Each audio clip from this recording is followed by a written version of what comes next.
Hello there, my babies. I hope you guys are having a wonderful week. We are back for chapter 3 of the writings of Florence Scovel-Shinn. The last chapter that we tapped into and read was the Law of Prosperity. I enjoyed it, and I hear you enjoyed it too. Let's get ready for chapter 3. Chapter 3 is called The Power of the Word. By thy words thou shalt be justified, and by the words thou shalt be condemned. A person knowing the power of the word becomes very careful of his conversation. He has only to watch the reaction of his words to know that they do not return void. Through his spoken word, man is continually making laws for himself. I knew a man who said, I always miss a car. It invariably pulls out just as I arrive. His daughter said, I always catch a car. It's sure to come just as I get there. This occurred for years. Each had made a separate law for himself, one of failure and one of success. This is the psychology of superstitions. The horseshoe or the rabbit's foot contains no power. But man's spoken word and belief that it will bring him good luck creates expectancy in the subconscious mind and attracts a lucky situation. I find, however, this will not work when man has advanced spiritually and knows a higher law. One cannot turn back and must put away graven images. For example, 2 men in my class had had great success in business for several months, when suddenly everything went to smash. He tried to analyze the situation, and I found, instead of making their affirmations and looking to God for success and prosperity, they had each bought a lucky monkey. I said, oh, I see. You have been trusting in the lucky monkeys instead of God. Put away the lucky monkeys and call on the law of forgiveness, for man has power to forgive or neutralize his mistakes. They decided to throw the lucky monkeys down a coal hole, and all went well again. This does not mean, however, that one should throw away every lucky ornament or horseshoe about the house, but he must realize that the power back of it is the one and only power, God, and that the object simply gives him a feeling of expectancy. I was with a friend one day who was in deep despair. In crossing the street, she picked up a horseshoe. Immediately, she was filled with joy and hope. She said God had sent her the horseshoe in order to keep up her courage. It was indeed, at that moment, about the only thing that could have registered in her consciousness. Her hope became faith, and she ultimately made a wonderful demonstration. I wish to make the point clear that the men previously mentioned were depending on the monkeys alone, while this woman recognized the power back of the horseshoe. I know in my own case, it took a long while to get out of a belief that a certain thing brought disappointment. If the thing happened, disappointment invariably followed. I found the only way that I could make a change in the subconscious was by asserting, there are not 2 powers, there is only one power, God. Therefore, there are no disappointments, and this thing means a happy surprise. I noticed a change at once, and happy surprises commenced coming my way. I have a friend who said, nothing could induce her to walk under a ladder. I said, if you are afraid, you are giving in to a belief in 2 powers, good and evil instead of one. As God is absolute, there can be no opposing power unless man makes the false of evil for himself. To show you believe in only one power, God, and that there is no power or reality in evil Walk under the next ladder you see. Soon after, she went to her bank. She wished to open her box in the safety deposit vault, and there stood a ladder on her pathway. It was impossible to reach the box without passing under the ladder. She quailed with fear and turned back. She could not face the lion on her pathway. However, when she reached the street, my words rang in her ears, and she decided to return and walk under it. It was a big moment in her life, for ladders had held her in bondage for years. She retraced her steps to the vault, and the ladder was no longer there. This so often happens. If one is willing to do a thing he is afraid to do, he does not have to. It is the law of non-resistance, which is so little understood. Someone had said that courage contains genius and magic. Face a situation fearlessly, and there is no situation to face. It falls away of its own weight. The explanation is that fear attracts the ladder on the woman's pathway, and fearlessness removes it. Thus, the invisible forces are ever working for man, who is always pulling the strings himself, though he does not know it.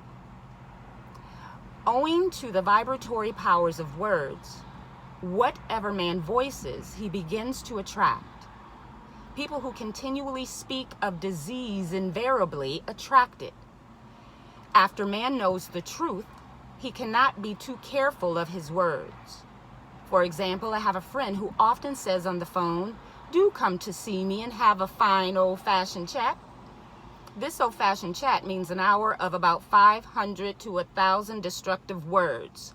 The principal topics being loss, lack, failure, and sickness. I reply, "No, thank you. I've had enough old-fashioned chats in my life. They are too expensive. But I would be glad to have a new fashion chat and talk about what we want and not what we don't want." There is an old saying that man only dares use his words for three purposes: to heal, bless, prosper. What man says of others will be said of him, and what he wishes for others, he is wishing for himself. Curses, like chickens, come home to roost. If a man wishes someone bad luck, he is sure to attract bad luck himself. If he wishes to aid someone to success, he is wishing and aiding himself to success. The body may be renewed and transformed through the spoken word and clear vision, and disease be completely wiped out of the consciousness. The metaphysician knows that all disease has a mental correspondence, and in order to heal the body, one must first heal the soul. The soul is the subconscious mind, and it must be saved from wrong thinking. In the 23rd Psalm, we read, "He restoreth my soul." This means that the subconscious mind or soul must be restored with the right ideas. And the mystical marriage is the marriage of the soul and the spirit, or the subconscious and superconscious mind. They must be one. When the subconscious is flooded with the perfect ideas of the superconscious, God and man are one. I and the Father are one. That is, he is one with the realm of perfect ideas. He is the man made in God's likeness and image, imagination. Ergo, imagination. And is given power and dominion over all created things in his mind, body, and affairs. It is safe to say that all sickness and unhappiness come from the violation of the law of love. A new commandment I give unto you: love one another. And in the game of life, love or goodwill takes every trick. For example, a woman I know had for years an appearance of terrible skin disease. The doctors told her it was incurable, and she was in despair. She was on the stage, and she feared she would soon have to give up her profession, and she had no other means of support. She, however, procured a good engagement, and on the opening night made a great hit. She received flattering notices from the critics and was joyful and elated.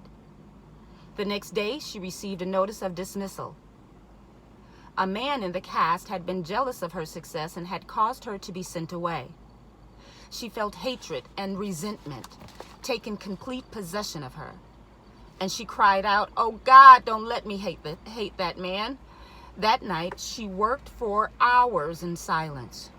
She said, "I soon came into a very deep silence. I seemed to be at peace with myself and with the man and with the whole world. I continued this for 2 following nights, and on the 3rd day, I found I was healed completely of the skin disease." In asking for love or goodwill, she had fulfilled the law. For law is the fulfilling of the law. And the disease which came from subconscious resentment was wiped out. Continual criticism produces rheumatism, as critical, inharmonious thoughts cause unnatural deposits in the blood, which settle in the joints. False growths are caused by jealousy, hatred, unforgiveness, fear, etc. Every disease is caused by a mind not at ease. I said once in my class that there is no use asking anyone what's the matter with you. We might just as well say, who's the matter with you? Unforgiveness is the most prolific cause of disease. It will harden arteries or liver and affect the eyesight. In its train are endless ills. I called on a woman one day who said she was ill from having eaten a poisoned oyster. I replied, "Oh no, the oyster was harmless. You poisoned the oyster." "What's the matter with you?" "What's the matter with you?" she answered. "Oh, about 19 people." She had quarreled with 19 people and had become so inharmonious that she attracted the wrong oyster. Any inharmony on the external indicates there is mental inharmony. As the within, so without. Again. As the within, so the without. Man's only enemies are within himself, and man's foes shall be they of his own household. Personality is one of the last enemies to be overcome.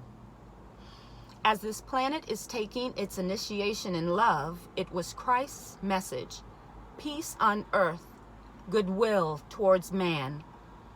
The enlightened man, therefore, endeavors to perfect himself upon his neighbor. His work is within himself, to send out goodwill and blessings to every man. And the marvelous thing is that if one blesses a man, he has no power to harm him. For example, a man came to me asking to treat for success in his business. He was selling machinery, and a rival appeared on the scene with what he proclaimed was a better machine. And my friend feared defeat.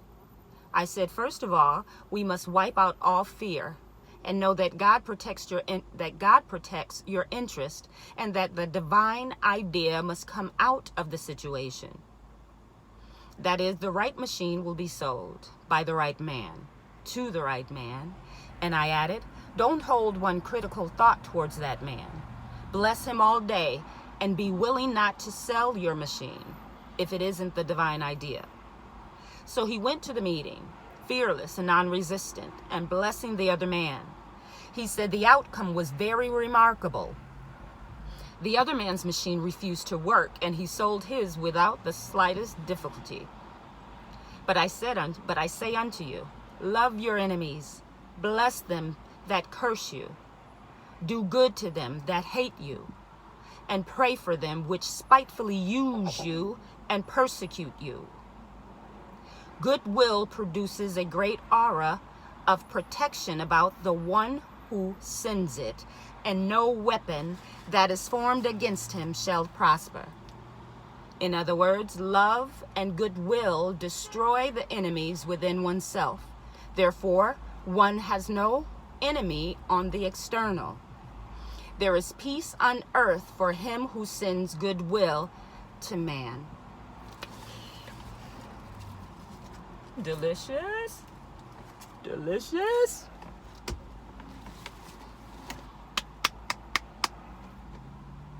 I'm going to sit that right there.